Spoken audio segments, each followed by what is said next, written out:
आपने सच में एक विजन दिया है हेल्थ केयर सेक्टर को। मेरे ख्याल हेल्थ केयर इंडस्ट्री जो ओवरऑल है, जो मेडिकल प्रैक्टिस है, वो इंडिविजुअली मेरे लिए एंड बाकी ढेर सारे डॉक्टर्स के लिए एक पैशन है। 2-3 साल के बच्चे आज बिना स्क्रीन को देखे नहीं रह पा रहे, इसमें आपका क्या टेक है? ये एक एडिक्शन हो गई है, ये पेरेंट्स ने अलाउ किया है, ये सोसाइटी ने अलाउ किया है। जो बच्चों, छोटे बच्चों का स्मार्टफोन दिए जा रहे हैं, लैपटॉप्स दिए गए हैं, उसके ऊपर टेलीविजन 24/7 चल रहा है हजारों चैनल्स के साथ। ये एक इमोशनल ग्रेटिफिकेशन होता है बच्चों के लिए। तो आपको कभी लाइफ में ऐसा लगा कि नहीं यार ये थोड़ा चैलेंजिंग भी है? मेडिसिन अगर आपने किसी ने भी यंगस्टर ने ज्वाइन करनी है, वो एक चीज समझ के ज्वाइन करे कि ये बहुत ही चैलेंजिंग, इंड्योरिंग, और मेरा ख्याल कोई भी प्रोफेशन के मुताबिक हर एक प्रोफेशन इंपॉर्टेंट है, बट किसी भी प्रोफेशन के कंपैरिजन में ये सबसे ज़्यादा mentally, physically, emotionally, mentally stimulating and challenging है। कि आज इंडियन हेल्थ केयर सिस्टम जा किस तरफ रहा है? सो अगर आप देखें पिछले 75 ईयर्स प्लस पोस्ट इंडिपेंडेंस में, तो पहले 50-60 ईयर्स में हमने इतनी ज़्यादा प्रोग्रेस नहीं करी जी। पर अब जो स्थिति है, पिछले 10 सालों में हमने अपनी MBBS सीट्स 100% इंक्रीज करी है। आज हमारे साथ एक ऐसे डॉक्टर मौजूद हैं जिन्होंने बचपन की समस्याओं को सिर्फ समझा नहीं है, इस हेल्थ केयर सेक्टर को एक विजन दिया है। नमस्कार, मैं हूं आशीष दुबे और स्वागत है आपका इस खास एपिसोड में, जहां मेरे साथ इस वक्त मौजूद हैं Padmashri professor doctor Sanjeev Bagai. Sir, स्वागत है आपका।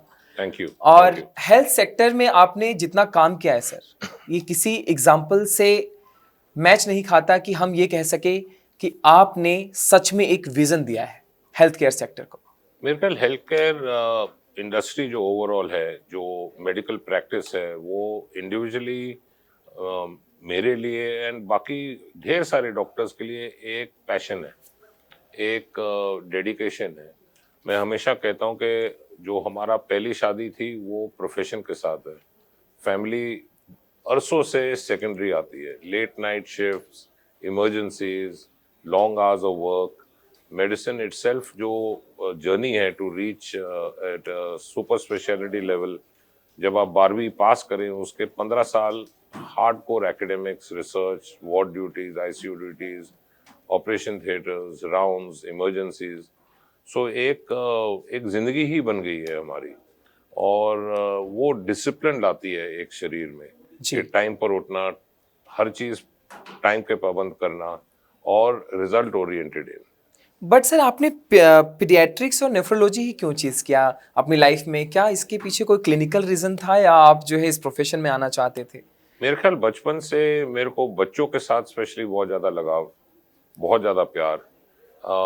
पीडियाट्रिक्स एक बहुत स्पेशल एरिया होता है हर इंसान के लाइफ में। पीडियाट्रिक्स स्पेशल इसलिए है क्योंकि बच्चे, स्पेशली जो छोटे बच्चे हैं, इन्फेंट्स, वो अपने आप एक्सप्लेन नहीं कर सकते जी। ना वो बोल सकते हैं अक्सर, और एक क्लिनिकल टच होता है, एक फील होता है, एक डायग्नोस्टिक एम होता है कि किस तरह से early diagnosis, early intervention, early treatment बच्चों का सेहत बेहतर कर सकता है, और जो ओवरऑल रिकवरी है वो बच्चों की, वो बेहतर हो सकती है। सो मेरे लिए एक नेचुरल था कि मैं पीडियाट्रिक्स लूँ, और जो हमारी गाइड थी बॉम्बे में उस टाइम में, वो नेफ्रोलॉजिस्ट थी, पीडियाट्रिक नेफ्रोलॉजिस्ट। सो मेरा इंटरेस्ट नेफ्रोलॉजी में ज़्यादा रहा। फिर मैंने फेलोशिप करी सिडनी में। फिर उसके बाद जब हम वापस आए इंडिया में, दिल्ली में सेटल किया, सो पीडियाट्रिक्स एंड पीडियाट्रिक नेफ्रोलॉजी हमारे 2 मेजर पिलर है। सो सर, मेडिकल प्रोफेशन बहुत ही डिमांडिंग प्रोफेशन है, तो आपको कभी लाइफ में ऐसा लगा कि नहीं यार ये थोड़ा चैलेंजिंग भी है? मेडिसिन अगर आपने किसी ने भी यंगस्टर ने ज्वाइन करनी है, वो एक चीज समझ के ज्वाइन करे कि ये बहुत ही चैलेंजिंग, इंड्योरिंग, और मेरा ख्याल कोई भी प्रोफेशन के मुताबिक हर एक प्रोफेशन इंपॉर्टेंट है, बट किसी भी प्रोफेशन के कंपैरिजन में ये सबसे ज़्यादा mentally, physically, emotionally, mentally stimulating and challenging है। क्योंकि इसका जो कोर्स है वो इतना लंबा है, जो एकेडमिक्स है इतना स्टिफ है, और जो नंबर ऑफ आवर्स आपको डालने हैं, नॉट ओनली पढ़ाई में, पर बाद में वर्क में, करियर एस्टैब्लिश करने में पेशेंस के साथ, वो इन्फिनिट है। आपका दिन कभी खत्म नहीं होता है, आपके कॉल्स कभी खत्म नहीं होते हैं। तो एक आदत पड़ गई है कि फर्स्ट रिंग में हमने फोन उठाना है, हमने पेशेंट्स की बात समझनी है, क्योंकि अगर पेशेंट फोन कर रहा है लेट नाइट क्योंकि उसको तकलीफ है, तो हमें वो उनकी दर्द, उनके लिए कंपैशन चाहिए, उनकी समस्या समझनी है। So we have to make ourselves available during day, evening and night. इतने सालों के करियर के बाद भी जब मैं आपसे बात कर रहा हूँ जहाँ पे आपने लाइफ में क्या चैलेंज फेस किया होगा या ये मेडिकल सेक्टर इतना डिमांडिंग है, आप इतने एक्टिव कैसे रहते हैं? You are active on social media, you are active on our feeds, you are active with professional medical guidance, everything, you are still active like anything. मेरा दिन बहुत जल्दी शुरू होता है जी। मैं 5 बजे सुबह उठता हूँ। पिछले 40 साल हो गए। I am 60 years of age now. पिछले may be more than 40 years. एक आदत बन गया, एक हैबिट है, ये अब डीएनए में आ गया कि सुबह उठना है। तो जो मेरी अर्ली मॉर्निंग की जो रूटीन है, जो जी। स्टडीज है, जो रीडिंग है और जो ईमेल्स हैं, जो बाकी काम है, वो 9 बजे के पहले पहले खत्म हो जाता है।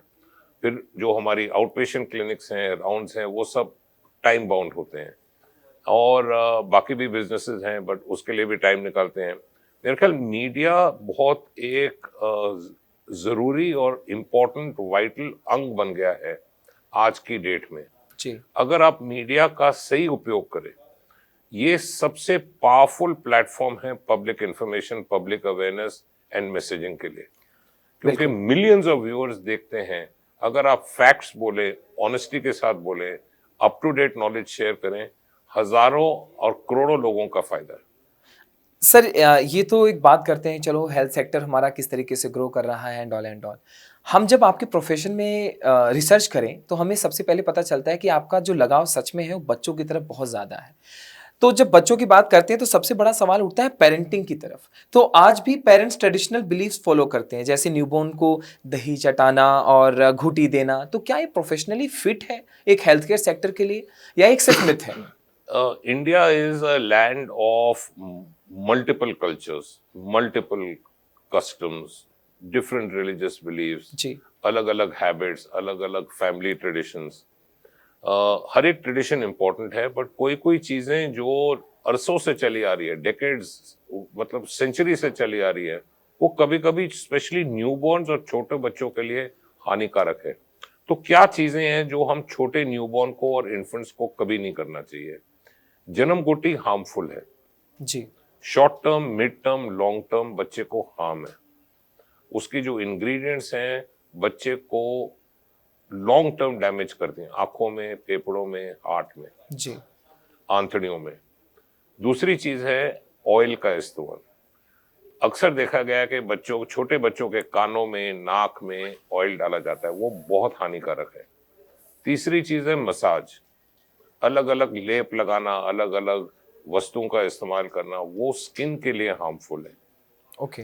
चौथी चीज बहुत जरूरी है कि जो बॉटल फीडिंग का जो अब ट्रेंड आया है पिछले 20-30 साल से, जी। वो सबसे खराब है बच्चों के लिए। उसके साथ बच्चे का स्लीप पैटर्न अब नॉर्मल होता है, बच्चे के जो दूध है फेफड़ों में जाने का, जो हम एस्पिरेशन कहते हैं, उसका डर रहता है। और सबसे जरूरी है जो बॉटल है और निपल है, मदर के लिए बेशक थोड़ा सा कन्वीनियंट हो, बट वो प्लास्टिक है। और जैसे हम आज आपके साथ बात करेंगे, आई विल हाईलाइट के plastic is a slow poison for children, adolescents and adults. Sir जैसे कि अभी हमने इतने सारे पॉइंट्स आपने कवर किए जिसमें आपने बताया कि मिथ्स क्या हैं, पेरेंट्स को क्या क्या नहीं करना चाहिए, लेकिन आज के जिस दौर में हम मीडिया की बात करते हैं उसी दौर में सोशल मीडिया बहुत ट्रेंडिंग में, जहाँ पे व्हाट्सएप और सोशल मीडिया, इंस्टाग्राम एंड जगह जगह पे बच्चों के केयर के लिए टिप्स आते रहते हैं। आप इस तरीके से उनको जैसे आपने निपल की बात की कि बोतल जो है प्लास्टिक की नहीं होनी चाहिए, लेकिन सोशल मीडिया पे इस तरीके की मीम्स और इस तरीके की मैसेजेस वायरल है जहाँ पे लोग हेल्थ टिप्स बच्चों के लिए सोशल मीडिया से यूज़ करते हैं। How you take it? देखिए, बहुत टाइम से मैं कहता आ रहा हूँ कि जो व्हाट्सएप यूनिवर्सिटी है इज अ डिजास्टर्स यूनिवर्सिटी। जी। गलत इंफॉर्मेशन, नॉन मेडिकल अप्रोच के साथ अनसाइंटिफिक मैसेजेस, और फिर वो सर्कुलेट करते रहते हैं। तो जो भी लोग इस तरह से मैसेजेस पढ़े, उनको सोच समझ के, फिल्टर करके, एनालाइज करके तब इम्प्लीमेंट करें।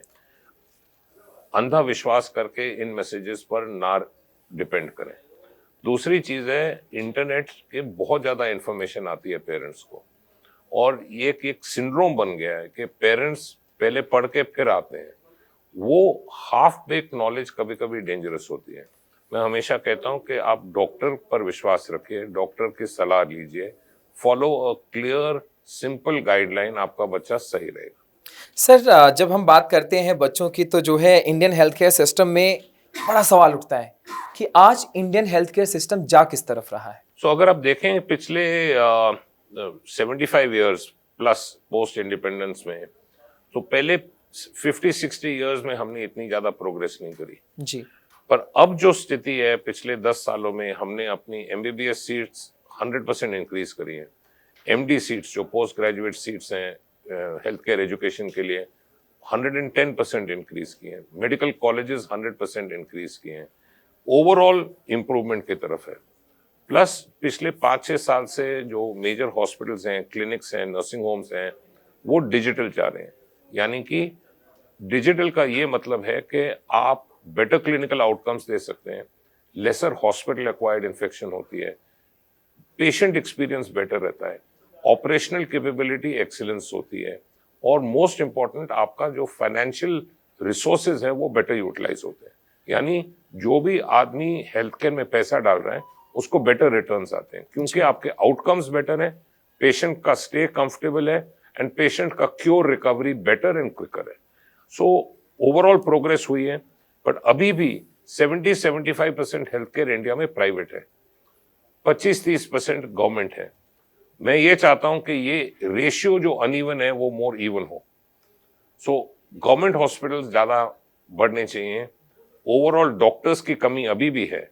जो इंडिया का रेशियो बनिस्बत बाकी वेस्टर्न कंट्रीज के कंपैरिजन में, इंडिया का डॉक्टर रेशियो पर एवरी 1000 0.8 है, जो इंटरनेशनल एवरेज है 2 to 2.5 है। तो अभी भी हमें कम से कम 1 मिलियन डॉक्टर्स इंडिया में चाहिए, 2 मिलियन हॉस्पिटल बेड्स चाहिए। गैप है, बट हम आस्ते आस्ते आगे बढ़ रहे हैं। भारत में जब बात करते हैं कि हमारे पास अगर इतनी सीट्स अवेलेबल है, इतना कुछ इंफ्रास्ट्रक्चर हम बढ़ा रहे हैं, सर सुसाइड केसेस क्यों आ रहे हैं फिर?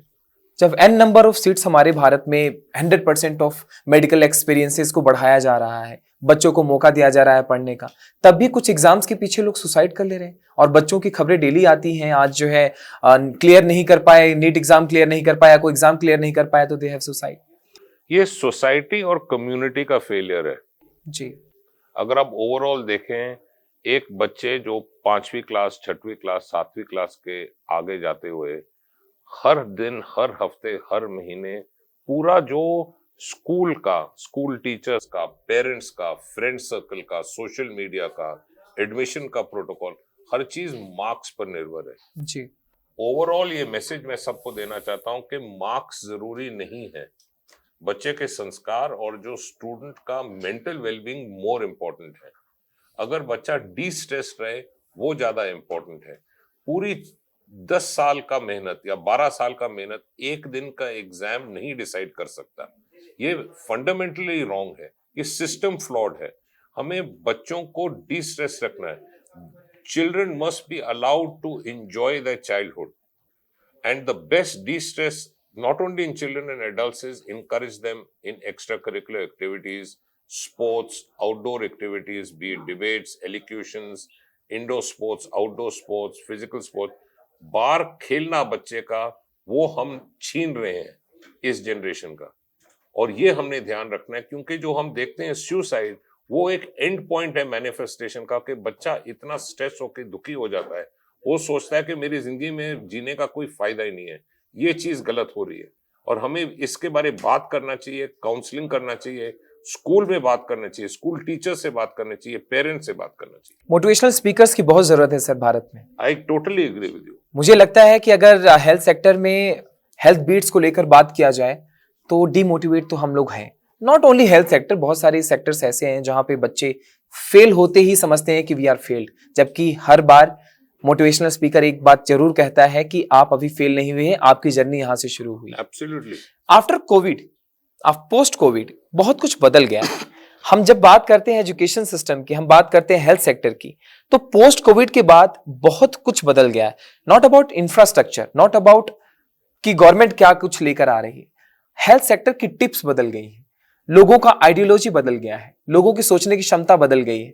कुछ लोग तो जो है बुखार हो गया 4-4 दिन जो है अपने आप को केयरलेस छोड़ देते हैं, नहीं हमें अभी जरूरत नहीं है, डॉक्टर की नीड नहीं है, हमें किसी की एडवाइस नहीं चाहिए. तो इसको आफ्टर पोस्ट कोविड आप हेल्थ सेक्टर को कैसे देखते हैं? आई थिंक कोविड एक इंडिया में स्पेशली एक टर्निंग पॉइंट था. जी. Not only in the medical sector but overall in political sector, administrative sector. So very quickly to talk about COVID and immediate post COVID.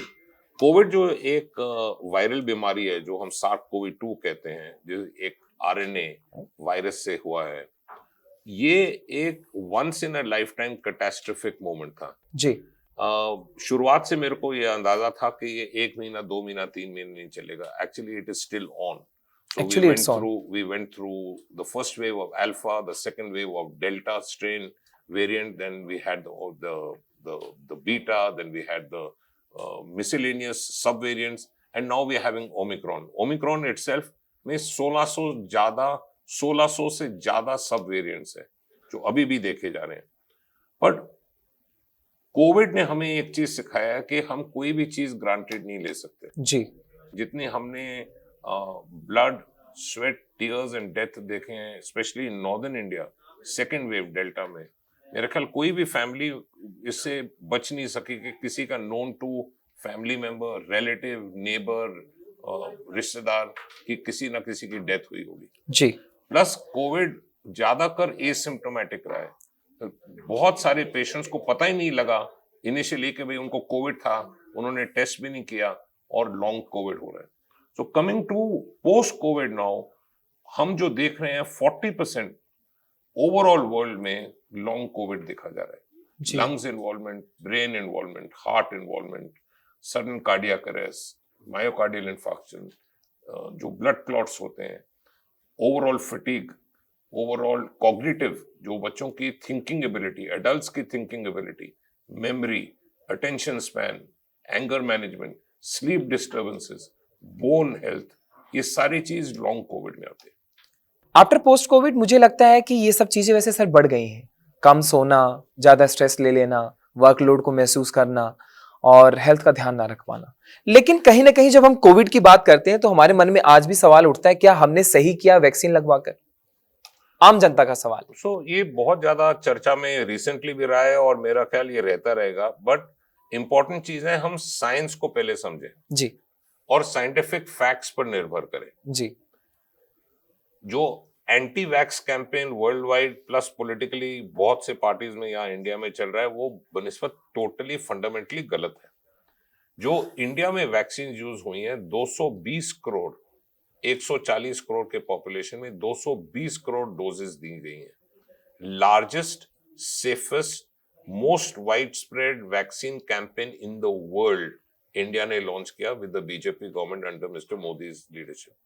ये phenomenal है, एक चीज को acknowledge करना है. वैक्सीन ने किया क्या है?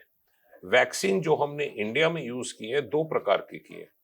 इंडिया में mRNA वैक्सीन का उपयोग नहीं किया गया है. ठीक है. हमें यहाँ 2 प्रकार के वैक्सीन मिले थे, एक है कोविशील्ड और एक है कोवैक्सीन. जी. दोनों एडिनोवेक्टर बेस्ड वैक्सीन है. ये सेम प्लेटफॉर्म पिछले 20 साल से वैक्सीन बनाता आ रहा है, अलग अलग प्रकार के वैक्सीन. ये वैक्सीन सेफ है. रिसेंटली एम्स एंड ICMR की स्टडी हुई है, थाउजेंड्स ऑफ पेशेंट्स एनालाइज किए कि वैक्सीन का कोई लॉन्ग टर्म साइड इफेक्ट नहीं है. जी. एक पर्टिकुलर सेक्शन ऑफ पीपल कहते हैं कि इसके साथ हार्ट डिजीज है, हार्ट अटैक हो रहे हैं, सडन कार्डियक अरेस्ट हो रहे हैं. वो चीज स्टेटिस्टिकली गलत है. जब भी आप कोई भी कंपैरिजन करें, जो चीज समझनी जरूरी है कि हार्ट अटैक पहले भी हो रहे थे. जी. जो हार्ट अटैक कोविड के बाद हुए हैं वो कोविड के कारण हुए हैं. Vaccines have prevented death, prevented heart complications and prevented 80% risk of long COVID. So vaccines have prevented, not caused. COVID causes heart attacks. COVID causes myocardial infarction. COVID causes blood clots. It is a endothelial immune disruptive disease, यानी कि आपके blood vessels पूरे शरीर में खराब हो जाते हैं, नष्ट हो जाते हैं विद कोविड। ओके। वैक्सीन ये चीज नहीं करती, इनफैक्ट वैक्सीन इन चीजों को प्रिवेंट करती है। ओके। प्लस लॉन्ग कोविड में देखा गया है कि बहुत से पेशेंट्स को न्यूरोलॉजिकल डिसफंक्शन हुआ है, Alzheimer's, parkinsonism disease, thinking ability, जो कॉग्निटिव फंक्शन होते हैं। लॉन्ग कोविड बच्चों को भी इफेक्ट किया है, जिसमें बच्चों का schooling hurt, sleep pattern disturbance, breathing, asthma, ये सारी चीजें आई हैं। बट ओवरऑल जो इंडिया में वैक्सीन यूज हुई हैं 100% सेफ है, कोई लॉन्ग टर्म रिस्क नहीं है, कोई डीएनए डैमेज नहीं है, कोई लॉन्ग टर्म कार्डियक इफेक्ट नहीं है। सर, आम जनता जिम जाने से डर रही है, कह रही है अगर जो है ज्यादा वेट उठा लिया तो हार्ट अटैक हो जाएगा। दौड़ने से डर रही है, ज्यादा तेज दौड़ देंगे तो हार्ट अटैक हो जाएगा। हार्ट में छोटा सा पेन शुरू हो जाता है तो लोग समझते हैं कि यार बचा हूं कि मैं गया। तो इसमें आपका क्या टेक है कि ये क्यों हो रहा है अब आफ्टर कोविड, ज्यादा लोगों के माइंड में चल रहा है? एज में जी अनकस्टम्ड एक्सरसाइज अचानक करना हार्मफुल है। जी। तो आपको ग्रेजुअली ट्रेनिंग के साथ एक्सरसाइज करनी चाहिए। अगर कोई भी मनुष्य 4 किलोमीटर 5 किलोमीटर अकस्टम नहीं है ट्रेडमिल पर भागना, अगर वो अचानक करेगा उसमें दिक्कत आएगी। जी। दूसरी चीज है जो हम हमेशा भूलते हैं कि कोविड के साथ ये चीजें इफेक्ट होती हैं। ओके। 18 महीने 24 महीने तक। तो अगर किसी को 2023 में भी कोविड हुआ है, माइल्ड कोविड भी है, एसिम्प्टोमेटिक कोविड है, उनका कार्डियक एलिमेंट्स के साथ मरना 5 गुना ज्यादा रिस्क है, हॉस्पिटलाइज्ड मरना 7 गुना ज्यादा रिस्क है। ये प्रूवन पब्लिश्ड फैक्ट्स है। ओके। तो एक्सरसाइज इटसेल्फ हार्मफुल नहीं है, अनकस्टम्ड एक्सरसाइज या एक्सरसाइज इमीडिएटली आफ्टर कोविड वो हार्मफुल है। सर, हम कार्डियक अरेस्ट की बात कर चुके हैं और हमने कोविड की भी बात की कि किस तरीके से कोविड ने अफेक्ट किया। Why it is so special? Paediatrics हमेशा स्पेशल रहता है क्योंकि एक यूनिक सेगमेंट ऑफ पॉपुलेशन है। जी। अब आप इंडियन पॉपुलेशन को देखें 140-150 करोड़ के बीच में, दैट्स 1.45 बिलियन। इसमें 36% पॉपुलेशन पीडियाट्रिक्स की है, जी, under the age of 18। India is the youngest country population wise. Children is special psychologically, special uniquely, metabolically, they are special because they cannot explain. So एक clinical feel होती है, एक sixth sense होती है बच्चों को एग्जामिन करने में। बच्चों की रिकवरी भी इतनी ड्रामेटिक होती है कि पूरा आपका प्रोफेशनल करियर सेटिस्फाइड फुलफिल हो जाता है कि अगर आप पेरेंट्स के या ग्रैंड पेरेंट्स के मन में खुशी देखें कि उनका बच्चा रिकवर गया है। So pediatrics is always very intensive. It is a very emotional line, but tremendously satisfying because you are dealing with small children. Children are a gift of God. Sir, हम थोड़ा सा चाइल्डहुड डिजीजेस की बात कर लेते हैं जो early signs पे आ जाते हैं। नेफ्रोटिक सिंड्रोम बचपन में बढ़ता हुआ दिख रहा है, इसकी अर्ली साइंस क्या है और प्रिवेंशन पॉसिबल क्या है?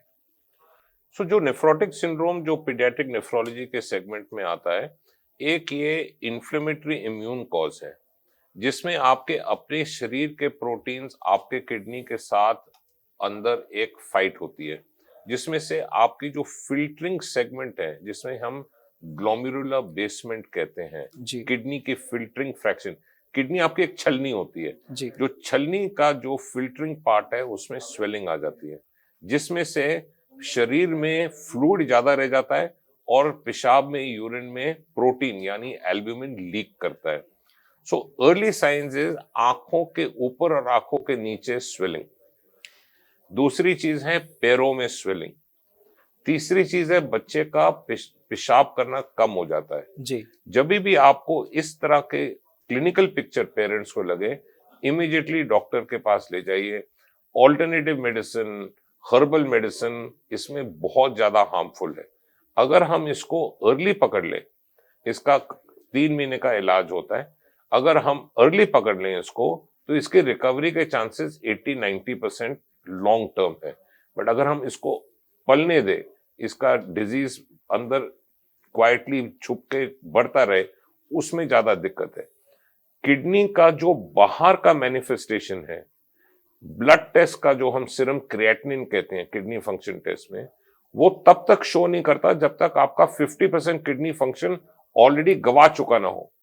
तो हमने अर्ली इसमें इंटरवीन करना है, अर्ली ट्रीटमेंट करना है और क्लोज मॉनिटरिंग करनी है। सर आजकल बच्चों में टाइप 1 डायबिटीज बहुत जल्दी पाया जा रहा है, ये हमारे इन्वायरमेंट की वजह से है या genetic? Diabetes is multifactorial. It is genetic, it is familial, lifestyle, parental, eating habits, lifestyle disease. Overall, it's a lifestyle disease. पर अगर हम देखें इसमें जेनेटिक वर्क भी बहुत ज्यादा किया गया है, बट ओवरऑल ओबेसिटी डायबिटीज बच्चों में जो लैंसेट की अभी मार्च में स्टडी आई है, जो उन्होंने प्रोफेसाइज किया है कि 40% of paediatric population in India will be obese और ओवरवेट और pre diabetic. So this is extremely important कि हम इसको एड्रेस करें right from early childhood with parents. Sir आजकल ओबेसिटी की जब हम बात करते हैं तो शुगर लेवल इश्यूज बहुत ज्यादा देखने को मिल रहे हैं, अर्ली हाइपरटेंशन केसेस बढ़ रहे हैं, बचपन में भी देखने को ये बहुत जल्दी मिल रहा है। तो पेरेंट्स को विन वार्निंग साइंस क्या ध्यान रखना चाहिए? सो सबसे पहले बच्चे हर विजिट में बच्चे का हाइट, वेट, हेड सर्कम्फ्रेंस और एटलीस्ट साल में 2 बारी ब्लड प्रेशर चेक करना चाहिए हर एक एज ग्रुप में। अक्सर बच्चों को अगर हम ब्लड प्रेशर चेक करें तो पेरेंट्स कहते हैं बच्चे को बीपी भी होता है। हर बच्चे को बीपी है क्योंकि वो ब्लड प्रेशर है। ओके। पर high blood pressure cause of concern है। So we have to screen for hypertension. बच्चों में अलग अलग बीपी के साइजेस, कफ्स आते हैं, तो वो रखना जरूरी है। बच्चे को काम रख के बिना रोए बच्चे का ब्लड प्रेशर साल में एटलीस्ट 2 बारी चेक करना चाहिए लॉन्ग टर्म प्रिवेंशन के लिए। सर जब बच्चों की बात करते हैं तो आजकल एक बहुत बड़ा सवाल है स्क्रीन टाइमिंग को लेकर। अब बच्चों के साथ स्क्रीन टाइमिंग वाला सवाल ही एक अपने आप में अटपटा सवाल है, क्योंकि स्क्रीन टाइम और जो मॉडर्न लाइफस्टाइल आई है उसमें 2-3 साल के बच्चे आज बिना स्क्रीन को देखे नहीं रह पा रहे। इसमें आपका क्या टेक है? ये एक एडिक्शन हो गई है। ये पेरेंट्स ने अलाउ किया है, ये सोसाइटी ने अलाउ किया है। जो बच्चों, छोटे बच्चों का स्मार्टफोन दिए जा रहे हैं, उन पर मूवीज लेट नाइट देखी जा रही है, अनरिस्ट्रिक्टेड एक्सेस ऑफ इंटरनेट है, उसके ऊपर आईपैड्स हैं, उसके ऊपर लैपटॉप्स दिए गए हैं, उसके ऊपर टेलीविजन 24/7 चल रहा है हजारों चैनल्स के साथ। ये एक इमोशनल ग्रेटिफिकेशन होता है बच्चों के लिए, जिसमें उनका एक डोपामिन रिलीज होता है, एक ये रिवॉर्ड हार्मोन होता है ब्रेन में। जब वो देखते हैं तो ये रिलीज होता है और ये और एडिक्शन कॉज करता है। स्क्रीन टाइम ज्यादा होना बच्चे के लिए बहुत घातक है। आंखें खराब होती है, बच्चे का ओवरऑल स्पेलिंग खराब हो रहा है, हैंडराइटिंग खराब हो रहा है, थिंकिंग, अटेंशन स्पैन खराब हो रहा है, ओवरऑल एकेडमिक परफॉर्मेंस खराब हो रही है। मोर इंपॉर्टेंटली एग्रेशन आ रहा है और बिहेवियरल डिस्टर्बेंसेस आ रहे हैं। जो देखते हैं वैसा बिहेव करने लगते हैं, वैसा सोचने लगते हैं, एग्रेसिव मोड में आ जाते हैं। तो आप पेरेंट्स के आप मानते हैं कि पेरेंट्स की जो लाइफस्टाइल है उसका सबसे बड़ा इफेक्ट है इसके ऊपर? जो बच्चा घर में देखेगा उसी तरह से बिहेव करेगा। जिस कंपनी में बच्चा है वो इसी तरह से ग्रो अप करेगा। इसे हम कहते हैं हिंदू माइथोलॉजी में संस्कार। अगर आप बच्चे को ठीक ढंग से परवरिश करें, ठीक ढंग का एनवायरनमेंट दे, अगर पेरेंट्स ज्यादा स्क्रीन टाइम नहीं ज्यादा यूज करेंगे तो बच्चा भी नहीं करेगा। एक हमने पेरेंट्स घर में और टीचर स्कूल में एक एग्जाम्पल सेट करना है। आजकल का जो एकेडमिक प्रेशर है उसमें से जो हमने ऑनलाइन क्लासेस हैं वो तो करनी है ही जी, बट उसके अलावा स्क्रीन टाइम रिस्ट्रिक्ट करना जरूरी है। सर ये तो बात की हमने कि जो है स्क्रीन किस तरीके से बच्चों के हेल्थ को खराब कर रहा है। नॉट ओनली बच्चे, बड़ों के हेल्थ के लिए भी स्क्रीन टाइमिंग जो है बहुत बड़ा मैटर बन चुका है। लेकिन साथ में एक बहुत बड़ा सवाल बनता है doctor Sanjeev, air pollution, plastic pollution जो हमें साइलेंटली किल कर रहा है। तो आपकी नजर में एयर पोल्यूशन और प्लास्टिक दोनों ही इनविजिबल थ्रेट्स हैं शायद।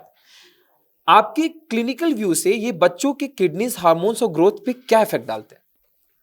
सो beginning with air pollution globally 5 और 6 मिलियन लोग वर्ल्ड वाइड हर साल directly because of air pollution मर रहे हैं जी। इंडिया में 2 मिलियन लोग हर साल खाली एयर पोल्यूशन के कारण मर रहे हैं। यानी कि जितनी कोविड में डेथ्स नहीं हुई थी 4 साल में, हम हर साल एयर पोल्यूशन के कारण इंडियंस को गवा रहे हैं। लार्जली ये प्रिवेंटेबल है। जो एयर पोल्यूशन है इसमें खाली जो हम celebrated Rascals like PM 2.5, PM5 particulate matter जो हम कहते हैं, हम खाली उसका जिक्र करते हैं। बट उसके अलावा ozone, nitric oxide, sulphur dioxide, carbon monoxide जो हम सॉक्स एंड नॉक्स कहते हैं, उसके अलावा वोलेटाइल ऑर्गेनिक कंपाउंड्स, कार्सिनोजेंस, जी, फ्लोरोकार्बन्स, ये सारी चीज लॉन्ग टर्म हर एक ऑर्गन 29 बॉडी ऑर्गन्स को ये टच करता है, हार्म करता है इमीडिएटली एंड लॉन्ग टर्म। अगर 10% PM 2.5 या नॉक्स या सॉक्स इंक्रीज हो एनवायरमेंट में, 2 गुना ज्यादा यानी 200 times cardio respiratory metabolic deaths होते हैं। अगर आपका एक्सपोजर जिस लेवल पर दिल्ली NCR में कुछ साल पहले जी, विंटर मंथ्स में देखा गया है, उसके साथ 2 और 3 दिन के अंदर आपका कार्डियक इफेक्ट्स आ सकते हैं। तो हमने एयर पोल्यूशन को एक कॉम्प्रिहेंसिव अप्रोच की तरफ देखना है। किडनीज पर डैमेज होता है, lungs, brain, hormones, diabetes, obesity, cancers, kidney के, लिवर के, ब्रेस्ट के, ये सारे चीज एयर पोल्यूशन के कारण है। रही बात प्लास्टिक की, plastic is a invisible poison. बिल्कुल, इसलिए मैं कहता हूं कि बॉटल फीडिंग से बचिए, जी, सूद और निपल से बचिए छोटे बच्चों में। ऑनगोइंग पानी पेट बॉटल्स या प्लास्टिक बॉटल्स में मत स्टोर करिए, ठीक है, वो प्लास्टिक है। तो प्लास्टिक में कम से कम 100 केमिकल्स हैं, जिसमें से मैं खाली 4 का जिक्र करूंगा, which are the big devils. एक है बिस्फेनॉल ए, जो हम कहते हैं BPA, दूसरा है फैलेट्स DHT, तीसरा है एंटिमनी, और चौथा है फॉर्मेल्डिहाइड एल्डिहाइड। ये चारों चीज प्लास्टिक के कंटेनर से, बॉटल से, निपल से, किसी भी प्लास्टिक का जो वेसल है उससे लीच करता है। लीच का ये मतलब है प्लास्टिक डिसॉल्व होके पानी या दूध या खाने में आता है। अंदाजा लगाया गया है कि अगर आप एवरेज देखें 1 lakh micro particles of plastic हर इंसान हर साल इंजेस्ट कर रहा है। 1 लाख। इट्स आप अ बिग अंदाजा नंबर, लगा सकते हैं कि ये अंदर जाके क्या करेगा। एग्जैक्टली, जो मेन चीज प्लास्टिक है, apart from cancer, apart from damaging the fetus, that means the unborn baby inside is being harmed, genetic defects, cardiopulmonary defects and death, main चीज है, इसे हम कहते हैं एंडोक्राइन डिसरप्टिव कंपाउंड, EDC। ये एंटी हार्मोन है। Plastic is anti hormone, plastic is anti estrogen. Highest cause of infertility in young girls and low sperm count in young men is plastic exposure. हमने इस पर ध्यान देना है, इसको national level पर एड्रेस करना है, और हमें प्लास्टिक के अवे जाके non BPA, non Fallot chemicals इस्तेमाल करने हैं, जिसके साथ शरीर पर असर कम हो। सर जब हम बात करते हैं पोल्यूशन की तो हमारे मन में सबसे बड़ा सवाल आता है वाटर पोल्यूशन का भी। आज NCR जैसे शहरों में वाटर पोल्यूशन सबसे ज्यादा प्रदूषित माना जा रहा है, क्योंकि वो अफेक्ट कर रहा है हमारे लाइवलीहुड को। जैसे लोगों के बीच एक बहुत बड़ी समस्या पैदा हो गई है बाल झड़ने का, तो उनका कहना है कि यह हार्ड वाटर है, हार्ड वाटर की वजह से ऐसे बाल झड़ रहे हैं। लेकिन अभी बच्चों में भी पाया जा रहा है, बच्चों की ग्रोथ रुक जा रही है हेयर्स की, और उनमें भी बालों का झड़ना हो रहा है बच्चों में भी। तो ये क्या सच में पोल्यूशन का इफेक्ट है या हमारे लाइफस्टाइल का कोई इसमें बहुत बड़ा कारण है? दोनों का मेरे ख्याल, lifestyle, diet, obesity, wrong eating habits, more of fatty foods, in adolescent smoking, alcohol intake, ये सारी चीजें इफेक्ट करती हैं। पर pollution causes stunting, pollution causes hair loss, plastic causes more damage than what we can think. पिछले 7,000 articles का research किया गया है कि पिछले 10 साल में प्लास्टिक का जो बॉडी कंटेंट है, ब्रेन में, हार्ट में, कॉर्नरी आर्टरीज में, लंग्स में, आपके बोन में, आपके टेस्टिस, ओवरीज में, आपके आईज में, सब जगह जो हम कहते हैं माइक्रो नैनो प्लास्टिक, MNP, ये चीज ऑर्गेनिकली साइंटिफिकली पाई गई है। सर आपने ग्लोबली वर्क किया है और मैं आपको आपके एक्सपीरियंस से जानना चाहता हूँ India versus global paediatric health care system के बारे में। ग्लोबली वर्क किया है तो सर आपके अनुभव के हिसाब से इंडिया का child health care system developed countries से किस जगह आकर आज खड़ा है? सो ओवरऑल हेल्थ केयर अगर आप देखें amongst the developed Nations, Indian health care is in the first 3 और 4। बट मैं अभी भी इससे सेटिस्फाइड नहीं हूं, क्योंकि जो हमारा एक्चुअल ट्रू पोटेंशियल है, we can be global number 1। इसके लिए हमें इंडिया में मोर डॉक्टर्स चाहिए, मोर बेड स्ट्रेंथ चाहिए, मोर इंफ्रास्ट्रक्चर चाहिए। पर ये इंफ्रास्ट्रक्चर आउट ऑफ मेट्रोज चाहिए। Doctors, hospitals, nursing staff, paramedical, जो पूरा इंफ्रास्ट्रक्चर है, मेजर सिटीज के बाहर तब जाएगा जब वहां का इन्वायरमेंट यानी इंफ्रास्ट्रक्चर रेडी हो। तो मेरा ये अगर विजन है और अगर मैं विजन को इंप्लीमेंट कर सकूं जैसे बाकी कंट्रीज में किया गया है, हर स्टेट में एक मेजर हेल्थ सिटी बननी चाहिए। That will become your Mecca temple of health care, जिसमें हर एक स्पेशलिटी, सब speciality, medical college, dental college, nursing college, health care management institute, पूरा का पूरा इको एनवायरनमेंट क्रिएट किया जाए। तब डॉक्टर्स मेजर सिटीज छोड़ के वहां जाना चाहेंगे। पर हमने वहां का स्थिति उस स्तर तक लानी है ताकि doctors economically, financially, socially, security wise comfortable हो, मेजर सिटीज छोड़ के रूरल इंडिया में जाए। सर जब रूरल इंडिया की बात करते हैं और हम ह्यूमंस की बात करते हैं कि हेल्थ सेक्टर में हमें कैसे ध्यान रखना चाहिए, आपकी नज़र में आज ह्यूमन को सबसे ऑन द स्पॉट ऐसा क्या डिसीजन लेना चाहिए या क्या सबसे अर्जेंट इंप्रूवमेंट की जरूरत है हमें अपने हेल्थ केयर सिस्टम को सही रखने के लिए? सबसे पहला हमने अपनी मानसिक सोच चेंज करनी है। तो ये मेरा हमेशा एक फेमस लाइन रहा है कि हम हमेशा लाइफस्टाइल के पीछे अब भाग रहे हैं और लाइफ के बारे में नहीं सोच रहे हैं। आप स्टाइल छोड़ दीजिए, खाली लाइफ रखिए। Eating, dietary habits, most importantly exercise, weight control. अगर हम ये 4 चीज बच सकें, हमारा ओवरऑल हेल्थ बेटर रहेगा।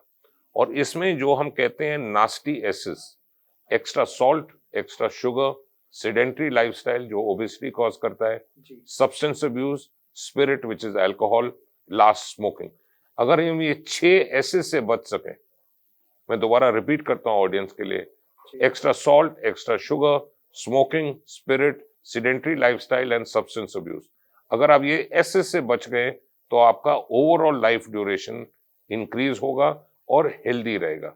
जब तक आपका स्वास्थ्य है, आपकी जिंदगी आपके साथ है। हमने इतनी बारी देखा है कि लोगों का घर, ज्वेलरी, एसेट्स बिक जाते हैं पूरे फैमिली में एक मेंबर को एक डिजीज ट्रीट करने के लिए जो प्रिवेंटेबल है। तो ये सबसे बड़ी बेवकूफी है हमारे पार्ट पर कि हम इन चीजों को ध्यान नहीं दे रहे। इसलिए मैं कहता हूं कि जितना हम पब्लिक आउटरीच कर सके, पब्लिक अवेयरनेस कर सके, मैसेज कन्वे कर सकें, करेक्ट साइंटिफिक फैक्ट्स दे सके, उतना ही इंडियंस का बेनिफिट है। एक्सरसाइज पर अभी एक लैंसेट में बहुत इंपॉर्टेंट स्टडी आई है 3 दिन पहले, जिसमें कहा गया है कि अगर आप 4000 स्टेप्स हर दिन करें, हफ्ते में 6 दिन, आपका cancer, diabetes, obesity, bone health, lung function, cardiac function 28 से लेकर 40% बेटर है। मतलब आपका डाइंग रिस्क ऑफ कैंसर 1/3 कम हो जाता है। 4000 स्टेप्स अगर आप 7000 करें तो आपका प्रिवेंशन इवन बेटर है। और गोल्ड स्टैंडर्ड अगर आप 10,000 स्टेप्स हर दिन करें, आपका risk of dying of any lifestyle diseases goes down 50%। This is huge. This is published data. That is why I say, instead of sitting at home, instead of sitting on your chair, instead of eating wrong, walk. Just walk. Go for a brisk walk, go for a run. उससे better आप कोई चीज अपने शरीर को दे ही नहीं सकते। लोग सर जब ये वीडियो सुनेंगे तो उनके दिमाग में ख्याल आएगा यार कल ही जिम ज्वाइन कर लेते हैं, उस पे जो है रन करेंगे मशीन पे। That is more comfortable to go on for a healthy environment for our life system, और हम सिर्फ नॉर्मल पार्क में जाकर वॉक कर ले या नॉर्मल लाइफस्टाइल में जो है वॉक कर ले? सो इसमें 3 पार्ट है। एक तो जो बच्चे हैं, the best place is let them play on the ground. बच्चों को कंस्ट्रेंट मत रखिए। Give them an empty garden, empty park, empty ground, let them play any game और just run. Let them enjoy the nature, let them enjoy the greens. जो थोड़े से बड़े बच्चे, एडोलेसेंट, यंग एडल्ट्स हैं, अगर आप शुरू कर रहे हैं walk in any place in Delhi जहां आपको क्लीन एनवायरनमेंट मिले, pollution free, please walk. But कोई कोई दिन होता है, आइदर बिकॉज ऑफ रेन और in winter because you can't go out because of pollution, joining a gym is not a bad idea. The advantages इसका है कि आपको एक रिजीम बन जाएगा, एक रूटीन बन जाता है। दूसरी चीज है वर्क अंडर ए ट्रेनर। ये साइंटिफिक ट्रेनर्स हैं जो आपको बता सकें कि आपने कैसे ग्रेजुअली हर बॉडी पार्ट, हर मसल को बिल्ड करना है। वो आपको डाइट एडवाइस देंगे, एक्सरसाइज एडवाइस देंगे, वेट कंट्रोल के बारे में देंगे, प्लस आपका एक गोल है कि अगर आप 100 kg थे, आपने 90 पहुंचना है, फिर 80 पहुंचना है, फिर 70 पहुंचना है। ये लॉन्ग टर्म आपका health, you are adding on number of years. Sir, आपसे डिस्कशन करके इतना तो समझ आ गया, if you have a healthy life then अगर आप फिट हैं तो सब कुछ है आपके पास, अगर आप फिट नहीं हैं तो शायद आपके पास कुछ नहीं है। इससे पहले कि इंटरव्यू को मैं ख़त्म करूं, आपसे कुछ सजेशंस लेना चाहेंगे आम जनता के लिए, व्यूवर्स के लिए, कि अगर आपको हर माँ बाप को एक सिंपल एडवाइस देना हो एक फिट लाइफ के लिए, उनके बच्चों के लिए, तो आप क्या देना चाहेंगे? मेरा एडवाइस है keep paediatric simple. Don't give home remedies, don't give herbal medicines, don't give alternative medicines. Follow your doctor's advice. जो बच्चा पहले 2 साल में महीने में एक बार ही डॉक्टर का विजिट होता है, आइदर फॉर वैक्सीन या ग्रोथ चेक के लिए। दूसरी चीज है डाइट एडवाइस फॉर चिल्ड्रन बहुत जरूरी है। फास्ट फूड या ज्यादा प्रोसेस्ड फूड की तरफ ना जाएं। And more importantly is 2 last carry home message parents के लिए and for young adults. Don't worry about marks and scores and grades. They will look after themselves. Enjoy your style, enjoy your life, enjoy your working, enjoy your sports, enjoy your physical activity. And second most important advice for parents is what you do at home is what children will follow. Follow a good lifestyle yourself, the children will follow exactly the same. Sir, आखिरी सवाल आपसे, आपने life में इतनी सारी achievements हासिल की, इतने सारे अवार्ड्स जीते, पद्मश्री अवार्ड जीता आपने, और भी बहुत सारे अवार्ड्स जीते हैं। आपको अपनी लाइफ में इतनी अचीवमेंट्स पाकर गर्व तो महसूस का होता ही होगा, ऑफ कोर्स, लेकिन वो पल सबसे खास आपकी लाइफ का क्या रहा जहां आपको लगता था कि आज शायद मैं अपने आप को सक्सेसफुल देखता हूँ?